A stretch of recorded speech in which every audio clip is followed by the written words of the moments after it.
Today marks the 40th anniversary of the Supreme Court ruling Roe v. Wade and Doe v. Bolton, two rulings which imposed legalized abortion on this country.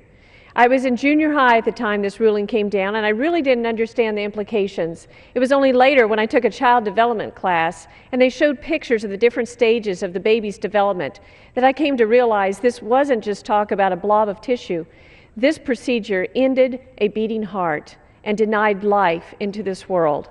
I became pro-life then and continue to be pro-life now.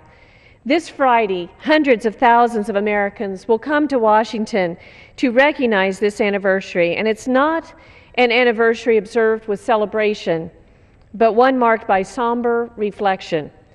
We mourn the loss of 55 million aborted boys and girls, innocent children who were never given the right to live, attend school, go to birthday parties, participate on Little League teams, or become siblings and peers.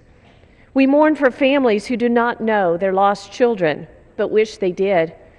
We mourn the devastating impact abortion has on our culture and our consciences. This anniversary also represents an occasion to renew our commitment to defending the most fundamental human right, the right to life. We know that more Americans now describe themselves as pro-life, 50%, than those that consider themselves pro-choice, 41%. And we know that younger Americans have begun to understand that the protection of their rights cannot be built upon the destruction of an innocent human being's right to life.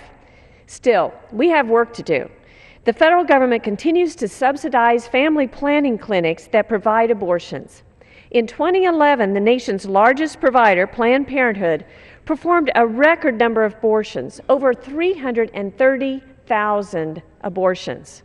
Most of us in Congress represent approximately 750,000 people.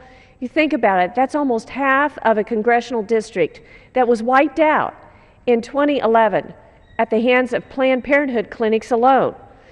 Planned Parenthood ended the beating hearts of these innocent victims while deluding vulnerable women that their choice wouldn't have any harmful consequences.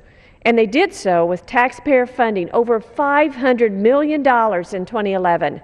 This must stop. Abortion does have consequences. It destroys babies. It harms women physically and emotionally. And it harms men too.